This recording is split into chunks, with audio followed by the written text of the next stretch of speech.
I will never forget that Christmas. She said I was difficult, that I ruined the holiday for everyone. I sat there watching the laughter, feeling invisible, powerless, and angry. Then, at exactly 12:01 a.m., my phone rang. It was my son, and what he said. It stopped my heart. I will not lie, my hands were shaking. You will not believe what happened next, how betrayal turned into the most satisfying cinematic revenge I have ever experienced. Stay with me, because every second of this story will make your blood boil and then smile with justice. My name is Mark. I am 38 years old, and I have always tried to do right by my family.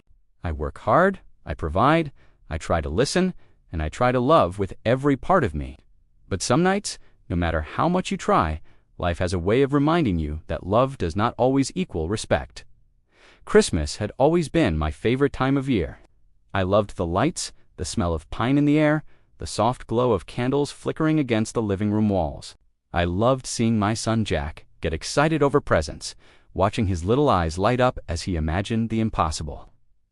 That year, though, Christmas felt different, heavy, cold, and I would soon realize it was not the weather that made it feel that way.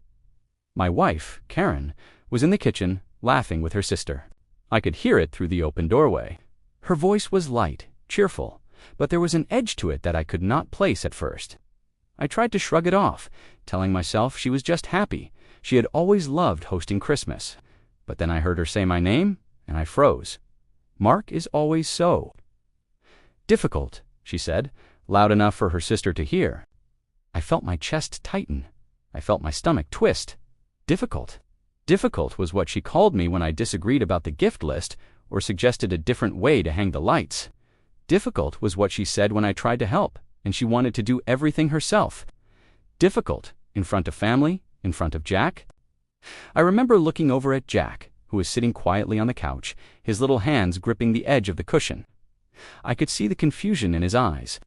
He did not understand why Mummy was laughing at Daddy. He did not understand why I could not just smile and nod. And honestly, I did not understand it myself. I wanted to shout, to defend myself, but the words stuck in my throat. I swallowed hard and forced a smile, hoping somehow that this facade of calmness would hide the storm building inside me. Karen came over with a tray of cookies, smiling that perfect, practiced smile that somehow made the words sting even more. Here, Mark, try one of these. They are soft and sweet, just like you, she said with that same sharp tone, masked in kindness. I took the cookie and nodded, biting into it, tasting the sweetness with an aftertaste of humiliation. Every movement, every glance, every word from her felt like a reminder that I was somehow failing, that my opinions, my ideas, my very presence were inconvenient to her idea of perfection. I tried to engage in conversation, asked about her plans for the family dinner, suggested a small change in the schedule to accommodate Jack's school play next week. She laughed, a sharp, light laugh that felt like a blade cutting through me. Mark is always trying to control everything, she said, and again, the word difficult hung in the air, heavier than the chandelier over the dining table. Jack looked down, fiddling with his toy car, unsure whether to speak or run. I wanted to tell him it was okay, that Mommy did not know what she was saying, but even my voice felt small, swallowed by the echo of her words. I walked over to the window, staring out at the snow falling gently on the front lawn. The world outside seemed peaceful, the street lights glowing in the soft haze of winter, but inside, I felt trapped. I could hear Karen's laughter from the kitchen again, and every second of it felt like a countdown. The warmth of the Christmas lights did nothing to reach me. I felt cold, excluded, unseen. I had always believed that family was supposed to be a source of comfort, a place where even mistakes were forgiven. But that night, it felt like the very people I loved were a wall I could not pass through. Jack came up behind me, his small hand brushing mine. "Daddy, are you okay?" he asked quietly. I turned to him, forcing a smile, nodding slowly. "I am fine, buddy. Just enjoying the lights." I wanted to tell him I was not fine, that I had never felt so powerless in my life, but I could not. Not in front of him. I could feel my heartbeat quicken, an uneasy mix of anger and helplessness. Every time Karen's voice floated down the hall, laughing, teasing, I felt it again like a punch in the chest I could not dodge. I walked back to the living room, sitting down in my usual chair, feeling the weight of the day pressing down on me. The clock ticked closer to midnight. I watched Jack quietly, trying to understand what he was thinking, what he was feeling. Somewhere, deep down, I knew that he saw it too. He saw the injustice, the humiliation, the way I had been sidelined in my own home on a night meant for love and joy. I felt a flicker of hope, a tiny ember of courage, knowing he might be on my side, even if I felt completely alone in the room. And then I heard the faint click of the clock, the soft chime approaching 12. I did not know it yet, but in just a few minutes, something was going to happen that would change everything. The sense of anticipation, so quiet at first, grew heavier with every passing second. I could feel it in my chest, a tightening that was both nerve-wracking and electric. I knew something was coming, something that would make all the frustration, all the humiliation, all the invisible pain of this evening explode into a moment I would never forget. If you have ever felt powerless, betrayed, or dismissed by someone you love, hit that like button and subscribe. This story is proof that even the quietest, most patient people can find justice in the most shocking ways. Watch closely, you are not going to want to miss a single moment. The evening stretched on, each minute heavier than the last. Karen did not let up. Every conversation, every gesture seemed designed to remind me that I was a nuisance, a shadow in my own home. She moved through the living room like a queen, surveying her court, smiles flashing at the guests, but every glance she threw my way carried that sharp edge, that subtle dismissal that made my skin crawl. I tried to focus on Jack, on his laughter, on the small bits of joy around me, but it was impossible. Her words were a drumbeat in my mind, relentless, pounding, reminding me again and again that I was the difficult one, the one who could never do anything right. I wanted to speak up. I wanted to tell her to stop, to knock off the act, to leave me alone. But every time I opened my mouth, the words caught in my throat, choked by the fear of making a scene, of confirming her narrative that I was overreacting, controlling, impossible. My hands clenched in my lap, white-knuckled, and I could feel my pulse hammering in my temples. I wanted to scream, but instead I sat there, pretending to be calm, pretending to enjoy the music, the lights, the laughter. But inside, a storm was raging. Karen made her way over to me, her heels clicking against the hardwood floor, precise, calculated. She leaned down, brushing my arm lightly, and said, "You know, Mark, maybe next year you should just stay in your office and plan your own little holiday. We all know how hard it is to have you help." The words were soft, almost casual, but the insult was sharp stabbing. I felt my stomach drop. I could see the faint twitch in Jack's jaw as he bit back a comment. My son was only 12, but he understood more than I gave him credit for. He understood that the man he looked up to was being diminished in front of the people he loved. I forced a smile. I nodded. "Of course, Karen," I said, my voice steady, but my hands were trembling. I could feel the blood rushing through my body, a combination of anger and humiliation that made it almost impossible to sit still. I wanted to leave, to escape, to walk away from the house and never look back. But Jack's eyes were on me. He needed me. He was silently asking me to endure, to survive, to prove him wrong by holding my ground. And somehow, just for him, I did. The guests laughed at something Karen said. I could feel their eyes flicker toward me, curious, waiting to see if I would respond. I stayed silent. Every joke, every teasing comment, chipped away at me, layer by layer, until I could hardly recognize the calm, rational man I had been earlier. I felt like a trapped animal, aware of every sound, every movement, every subtle glance. My mind began racing, thinking about every slight, every word she had ever said that undermined me, dismissed me, made me feel invisible. And I realized then that this was not just about Christmas. This was every day, every interaction, every time I had swallowed my pride to keep the peace. I got up and walked toward the kitchen, pretending to grab another drink. I needed air, space to think, to stop my hands from shaking. But as I passed Karen, she leaned in again, smiling at me like I was nothing. "Mark, are you even enjoying this night, or is it all too much for you?" she said, her voice teasing but cruel, sharp enough to make me flinch. I clenched my jaw, enjoying it. I was barely surviving it.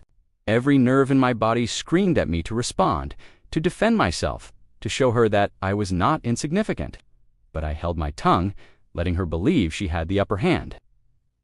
Jack came up behind me, his small presence a comfort I had not realized I needed so desperately. He whispered, "Daddy, she is wrong. You are not difficult." I felt a lump in my throat. The innocence and honesty in his voice reminded me that I was not alone. He saw the truth, even when everyone else, including his mother, pretended it was something else. I bent down slightly, keeping my face neutral, and whispered back, "I know, buddy, I know." As the clock edged closer to midnight, the tension in the house became almost unbearable. Every laugh from Karen, every smile at me, every subtle dig felt amplified. My chest tightened, my hands shook, and my thoughts raced. How could one person be so cruel, so calculating, so completely blind to the harm she caused? The unfairness of it all weighed on me like a heavy stone pressing against my ribs. I wanted to explode, to shatter the illusion she had created, to take back even a fraction of the control she had claimed. And then I saw it. Jack, standing quietly in the corner, holding something in his hands. I could not see exactly what it was, but the way he looked at me told me everything. His eyes were bright, determined, and for the first time that evening, I felt a surge of hope. Something was about to change. Something was coming that she would not see coming.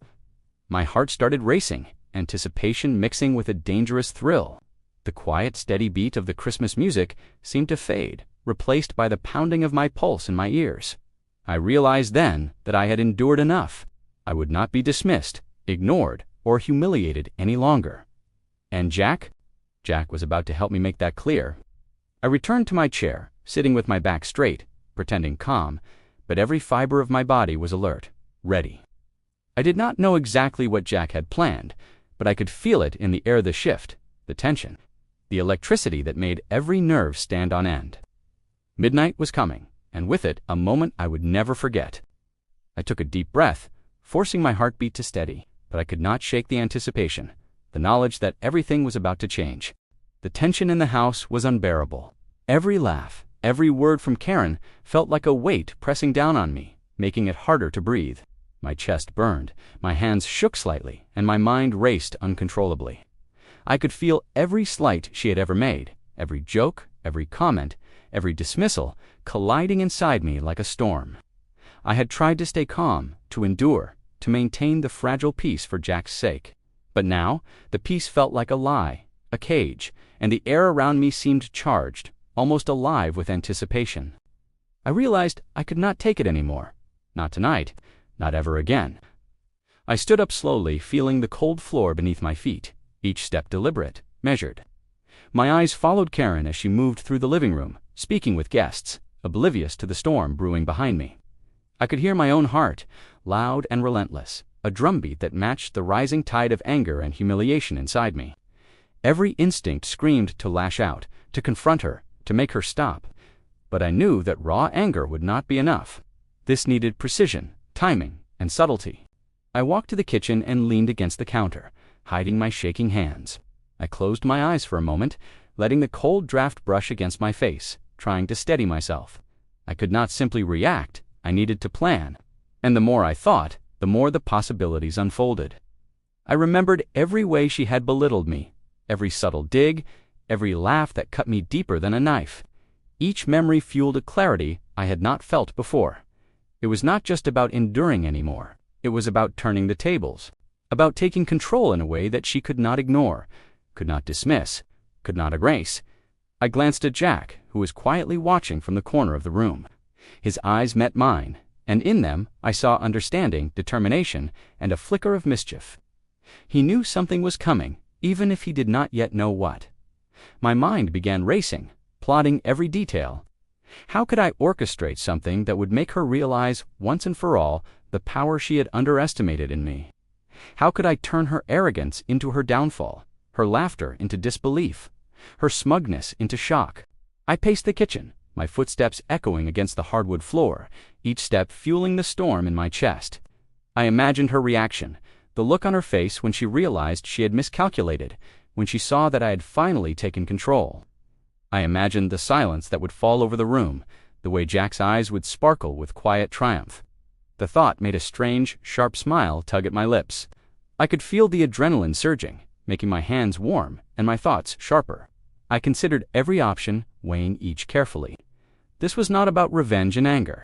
It had to be perfect, precise, undeniable. It had to be cinematic. Every small detail mattered. Timing, delivery, who would see it, who would be caught off guard. My mind raced, planning contingencies, imagining every scenario. What if she noticed too soon? What if the moment failed? The possibilities both terrified and thrilled me. I could feel my pulse in my throat, a steady reminder that this was real, that this night could change everything. I remembered the clock. Midnight was approaching. I could feel the seconds stretching, each tick louder than the last. I imagined her smug smile fading, her laughter halting mid-sentence, her eyes widening as the truth hit. I imagined the shift in the room, the quiet power of seeing her finally humbled, seeing her realize she had underestimated the man she thought was invisible. The anticipation made my stomach twist, a mix of fear and exhilaration, a cocktail that sharpened every sense. Jack moved closer, holding something small in his hands, barely visible in the dim glow of the Christmas lights. I could see his resolve, his excitement. He was ready, and somehow his readiness mirrored my own.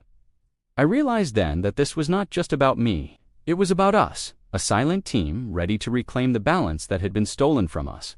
My hands tightened into fists briefly, then relaxed. Every nerve in my body was alert, my mind focused, my emotions honed. This was the moment where endurance met action, where patience transformed into strategy. I took a deep breath, forcing my pulse to steady, and allowed a small, private smile to form. The pieces were falling into place. Everything we had endured, everything she had said, every sharp word, every laugh had all led to this. And when the moment came, it would be undeniable. She would not see it coming. She would not be able to dismiss it. And Jack and I would finally have the upper hand. I looked around the room one last time, taking in the twinkling lights, the soft hum of Christmas music, the warmth of the fire juxtaposed with the chill that still lingered in my chest. Midnight was almost here. The air seemed to thrum with tension, thick and electric, and I felt it in every fiber of my being. I was ready. The calm, controlled storm inside me had reached its peak. All that was left was to act. I leaned closer to Jack, my voice barely more than a breath. "Are you ready?" He nodded once, slow and serious, like a soldier acknowledging an order. "Yes, Dad." That single word sent a surge through me. Ready? It meant everything. It meant he trusted me. It meant he believed in me. And it meant that whatever happened next, I would no longer be standing alone. I straightened up and walked back toward the living room, my movements calm, deliberate. On the outside, I was still the quiet, compliant husband. On the inside, every thought was sharp, every sense awake. I could hear the soft crackle of the fireplace, the faint jingle of ornaments when someone brushed past the tree, the distant hum of traffic outside. Every sound felt magnified, like the world itself was holding its breath. Karen was near the dining table, laughing with her sister again. That same easy confidence was in her posture, her shoulders relaxed, her voice light. She had no idea that was the power of it. She believed the story she had written about me, the difficult one, the weak one, the predictable one. I passed by her without a word, heading toward the hallway, giving Jack the smallest nod. He followed a few steps behind, careful not to draw attention. The hallway light was dim, the shadows long. My heart was beating so hard I was afraid someone might hear it. We stopped near the small side table where the cordless phone sat charging. I had made sure earlier that it was fully powered, that the ringer was turned up just enough, not too loud, not too soft, perfect. Jack looked at me, his eyes wide but steady. "Remember what I said," I whispered. "You wait for my signal. You do not rush. Timing matters." "I know," he whispered back. 12:01. Hearing him say it made my throat tighten. My son, my quiet observer, had understood everything without me needing to explain the pain behind it. I placed a gentle hand on his shoulder. "Whatever happens, you did nothing wrong. You understand that?" He nodded again. "She did, Dad, not you." That almost broke me. I squeezed his shoulder once, then stepped away. I returned to the living room and sat back in my chair, folding my hands loosely in my lap. The clock on the wall was now impossible to ignore. Each second stretched longer than the last. My skin felt warm, my palms slightly damp. Adrenaline pulsed through me in steady waves. Karen glanced at me, her smile quick and knowing. "Still quiet, Mark," she said lightly. "You always disappear when things get interesting." I met her eyes and smiled back, not forced, not weak, calm, controlled. Just enjoying the moment, I said. Something flickered in her expression. Confusion, maybe, but it vanished quickly. She turned back to her sister, dismissing me without a second thought. The clock ticked closer, 11:59. My breathing slowed, measured. I had rehearsed this moment in my head so many times in the last hour that it felt almost unreal now that it was happening. Jack was standing in the hallway, half hidden by the corner, his small hand wrapped around the phone. I could barely see him, but I could feel him, like a silent current of energy running between us. 12 o'clock came and went. No sound, no movement. Karen raised her glass. "To another successful Christmas," she said. The words landed like an insult wrapped in celebration, and then the phone rang. Not loudly, not dramatically, just enough to cut through the conversation like a blade through silk. Every head turned. Karen frowned slightly.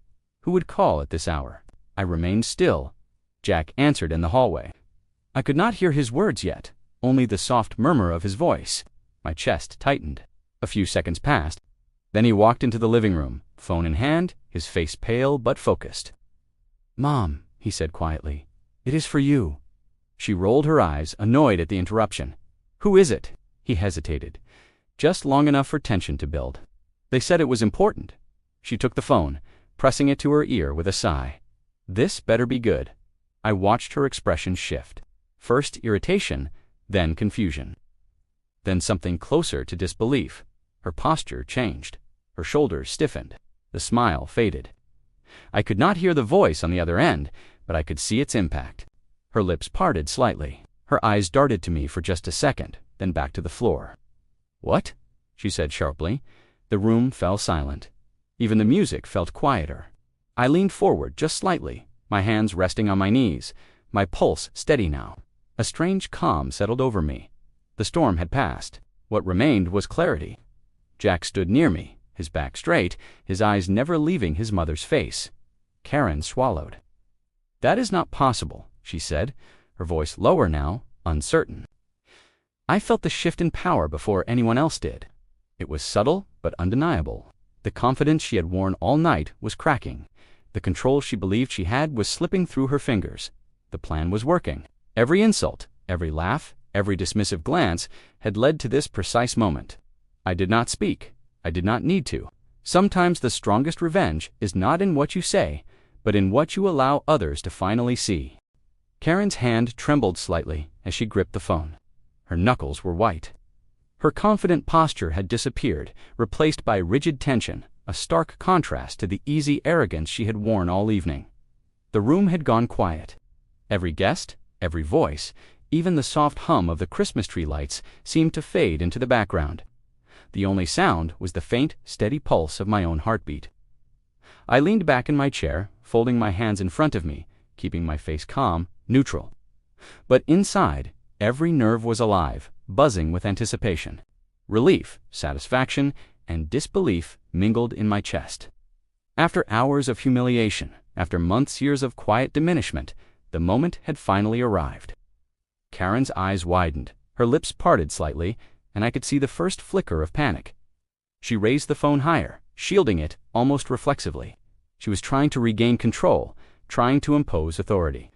But the words coming from the speaker cut through her like a blade. Her brows furrowed, confusion giving way to fear. I watched every micro-expression, every twitch, every rapid inhale. She blinked too fast, her hands moving nervously. The laughter she had wielded all night, the laughter that had punctured my pride, had disappeared completely. I felt a strange surge in my chest, a mixture of adrenaline and vindication. Relief washed over me first. Relief that I was no longer powerless. Relief that I had endured the pain without losing my composure. Relief that Jack and I had orchestrated this perfectly. But the relief quickly gave way to something sharper, something sweet in its intensity. Triumph. Karen's voice cracked as she spoke, the arrogance replaced by disbelief. This cannot be true," she said. Her words hung in the air like fragile glass about to shatter. I could see her mind working, scrambling to rationalize, to regain some sense of control. But there was none to be had. The realization hit her fully now. Every slight she had ever delivered, every condescending remark, every calculated humiliation had all led to this undeniable moment, and she was powerless to undo it. I took a slow, deliberate breath. I could feel the weight of months of frustration lifting from my shoulders. My chest expanded with a quiet satisfaction, my muscles relaxing for the first time that evening. It was not just revenge, it was validation. It was the proof that the man she had tried to erase from her narrative had always been capable, patient, and observant. Jack stepped closer, his small hand brushing mine briefly. I gave him a subtle nod, just enough to let him know he had been a part of this, that he had helped me reclaim what was ours. His eyes sparkled with the quiet thrill of accomplishment, and I felt an overwhelming swell of pride for him. Karen's eyes flicked to Jack for a moment, realizing too late that he had been involved. Her mouth opened, then closed. She tried to speak, but the words caught somewhere between her brain and her throat. The room held its breath. The weight of silence pressed down on all of us. Every guest was frozen, watching the unraveling of someone who had always seemed untouchable. I allowed myself a small, private smile, not triumphant, not gloating, just the pure, sharp satisfaction of justice finally landing where it was deserved. My body relaxed further, a tension I had carried for weeks releasing in a slow, deliberate exhale. The storm that had been building inside me for so long had finally broken, and the calm afterward was almost euphoric. Karen finally set the phone down, her hands trembling. Her eyes avoided mine now, darting around the room as if searching for an escape route. There was no dignity left, no pretense of control. The aura she had projected for so long was gone, replaced by raw, unfiltered vulnerability. And I, for the first time in a long while, felt completely, unquestionably seen. Jack tugged gently at my sleeve. "Daddy," he whispered, "that was perfect." I nodded, swallowing the lump in my throat. "It was," I said quietly. "It really was." The guests began to murmur softly, uncertain how to react. Some were shocked. Some were trying not to laugh. But the truth of what had happened was undeniable. Karen had been outmaneuvered, caught in a moment that revealed her arrogance, her cruelty, and her mismanagement. I could feel my pulse finally slowing, the adrenaline ebbing away. My hands were steady now, my muscles loose. The relief, the triumph, the validation. They all mingled in a calm that felt almost foreign after months of tension. I allowed myself a deep, slow breath, letting the sensation fill every part of me. Karen finally looked at me, her face pale, her eyes wide. For the first time that evening, she saw me not as difficult, not as invisible, not as someone to dismiss, but as someone who had quietly waited, observed, and acted with precision. She had underestimated me, and that mistake would not be forgotten. I did not speak. I did not need to. The room, the tension, the realization it all spoke for me. The quiet power of justice landed undeniable and complete. I leaned back in my chair, letting the satisfaction settle over me like a warm, steady blanket. For the first time that night, I smiled openly.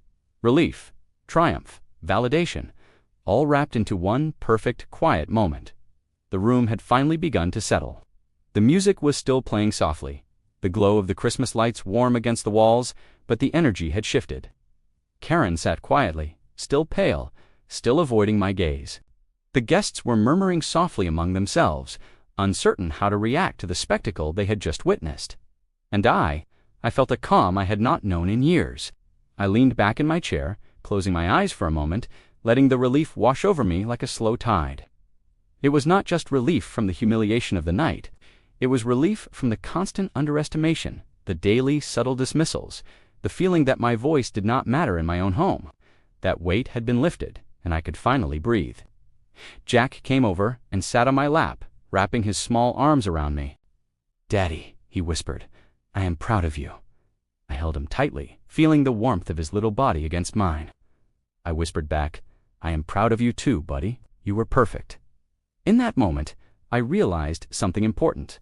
Revenge, as satisfying as it could be, was not just about getting back at someone. It was about reclaiming your sense of self, your dignity, your confidence. For too long, I had allowed Karen's dismissive words and cruel behavior to shape how I felt about myself. Tonight had changed that. I was still marked the same man I had always been, but stronger now, more aware of my power and my worth. I looked around the room and saw the subtle glances, the silent acknowledgement from friends and family.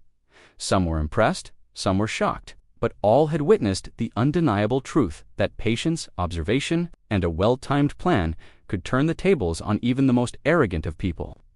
I allowed myself a small smile, quiet but unshakable, because this moment was mine to savor. Karen finally spoke, her voice quiet, almost timid. "Mark, I did not expect." I held up a hand gently, stopping her before she could try to justify herself. There was no need. The message had been delivered. The lesson had been learned. Sometimes words are not enough, and actions speak louder than any apology could. I had done what I needed to do, not out of anger, but out of necessity, to show her and to show Jack that standing up, biding your time, and acting with purpose could restore balance in a world that often feels unfair. Jack looked up at me, his eyes wide with wonder. "Daddy, can we always do it like that?" he asked, half in awe, half joking. I laughed softly, ruffling his hair. "Not always like this, buddy, but sometimes patience and timing are the strongest tools we have." I realized then that this night would stay with me forever, not because of the humiliation Karen had suffered, but because of the lesson it carried. Justice does not always arrive immediately. Sometimes it requires patience, careful observation, and the courage to act when the moment is right. And when it does arrive, it is undeniable. Undeniable in a way that changes everything. The room was calm now. Jack sat beside me, his small hand still in mine. Karen was quiet, subdued, and I felt no triumph over her. Instead, I felt clarity, peace, validation. I had endured, I had planned, and I had acted. And in doing so, I had reclaimed my dignity, my voice, and my power. For anyone watching this, there is a lesson here that goes beyond revenge. Stand up for yourself, observe, plan, and act with precision. Justice is not about anger or spite. It is about restoring balance, about reclaiming what is rightfully yours, and about teaching those who underestimate you that strength is often quiet, patient, and unstoppable. If this story gave you chills, hit that like button and share your thoughts in the comments. Have you ever faced someone who underestimated you? Tell us how you handled it. And do not forget to subscribe for more gripping stories of betrayal, patience, and the sweetest form of justice. Every story here proves that timing and courage can turn the powerless into the victorious.